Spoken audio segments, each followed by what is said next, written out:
അടുത്തൊരു വാർത്തയിലേക്ക് നമ്മൾ പോകുന്നത് കരുവന്നൂർ സഹകരണ തട്ടിപ്പിൽ ഇ ഡി അന്വേഷണം വൈകുന്നതിൽ എതിർപ്പറിയിച്ച് ഹൈക്കോടതി. എത്രയും വേഗം അന്വേഷണം പൂർത്തിയാക്കാനാണ് നിർദ്ദേശം. നിലവിൽ കരുവന്നൂരിനോടൊപ്പം 12 ബാങ്കുകൾ അന്വേഷണം നടക്കുന്നതായി ഇ ഡി കോടതി അറിയിച്ചു. കേസിൽ ഇതുവരെ സമർപ്പിച്ച കുറ്റപത്രങ്ങൾ ഹാജരാക്കാൻ കോടതി ഉത്തരവിട്ടു. എസ് ശ്രീകാന്ത് വിവരങ്ങൾ വയ്ക്കുന്നു. ശ്രീകാന്ത്, വളരെ വേഗത്തിൽ അന്വേഷണം വരികയും ഒരു പ്രത്യേക ഘട്ടം എത്തുമ്പോഴേക്കും അത് പെട്ടെന്ന് അന്വേഷണത്തിന് മാന്ദ്യം ബാധിക്കുന്നതും പ്രകടമായതാണ്. അപ്പോൾ അതെന്താണ് കാരണമെന്നാണ് ഇ ഡി കോടതി അറിയിക്കുന്നത്? തൽക്കാലം ഇ ഡി നിലവിൽ കോടതിയെ അറിയിക്കുന്ന ചില കാര്യങ്ങളുണ്ട്. അതിനു മുമ്പായി തന്നെ ഈ കേസ് ഇന്ന് കോടതിയുടെ പരിഗണനയിൽ വന്നപ്പോൾ കോടതി ഇന്ന് വലിയ വിമർശനം ഈ വിഷയത്തിൽ ഉന്നയിച്ചു. എന്തുകൊണ്ടാണ് ഇങ്ങനെ അന്വേഷണം ഇഴഞ്ഞു നീങ്ങുന്നത്, ഇക്കാര്യത്തിൽ തങ്ങൾക്ക് അതൃപ്തിയുണ്ട് എന്ന് കോടതി ഇന്ന് ചൂണ്ടിക്കാണിക്കുകയുണ്ടായി. ഒപ്പം തന്നെ കോടതി പറഞ്ഞ ചില കാര്യങ്ങളുണ്ട്.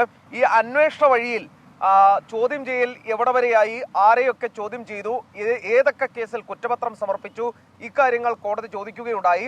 ഈ സഹകരണ തട്ടിപ്പിൽ ജനം വലയുകയാണ്, ആ സമയത്ത് അന്വേഷണം ഇങ്ങനെ ഇഴയുന്നത് ശരിയല്ല, ഇതായിരുന്നു കോടതി പറഞ്ഞത്. തുടർന്ന് ഇ ഡിക്ക് വേണ്ടി ഇ ഡിയുടെ അഭിഭാഷകൻ അഡ്വക്കേറ്റ് ജയശങ്കർ വി നായർ മറുപടി നൽകി.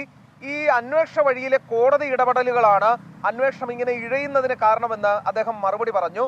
കാരണമായി ചൂണ്ടിക്കാണിച്ചത് സഹകരണ രജിസ്ട്രാറെ ചോദ്യം ചെയ്യാൻ നോട്ടീസ് നൽകിയപ്പോൾ ഇതേ കോടതി തന്നെയാണ് അന്ന് ആ നോട്ടീസ് സ്റ്റേ ചെയ്യുകയുണ്ടായത്. ഇത്തരത്തിൽ ഇടപെടലുകൾ വരുമ്പോൾ എങ്ങനെയാണ് അന്വേഷണം മുന്നോട്ട് പോകുന്നത് എന്ന് അദ്ദേഹം ചോദിക്കുകയുണ്ടായി. പകുതിയിലേറെ അന്വേഷണം ഇപ്പോൾ കഴിഞ്ഞിട്ടുണ്ട്, ബാക്കിയുള്ള അന്വേഷണം പുരോഗമിക്കുകയാണെന്നും ചൂണ്ടിക്കാണിക്കുകയും ചെയ്തു. കരുവന്നൂരിൽ മാത്രമല്ല ഇപ്പോൾ അന്വേഷണം നടക്കുന്നത്. അവിടെ നിന്നും കിട്ടിയ വിവരങ്ങളുടെ അടിസ്ഥാനത്തിൽ 12 സഹകരണ ബാങ്കുകളിൽ അന്വേഷണം നടക്കുന്നതായും ഇ ഡി അഭിഭാഷകനായ അഡ്വക്കേറ്റ് ജയശങ്കർ വി നായർ ചൂണ്ടിക്കാണിച്ചു. തുടർന്ന് കോടതി ആവശ്യപ്പെട്ട കാര്യം ഇതുവരെ സമർപ്പിച്ച കുറ്റപത്രങ്ങളുടെ പകർപ്പ് തങ്ങൾക്ക് വേണം എന്നുള്ളതാണ്. തുടർന്ന് കേസ് പിന്നീട് പരിഗണിക്കാനായി മാറ്റിയിട്ടുണ്ട്.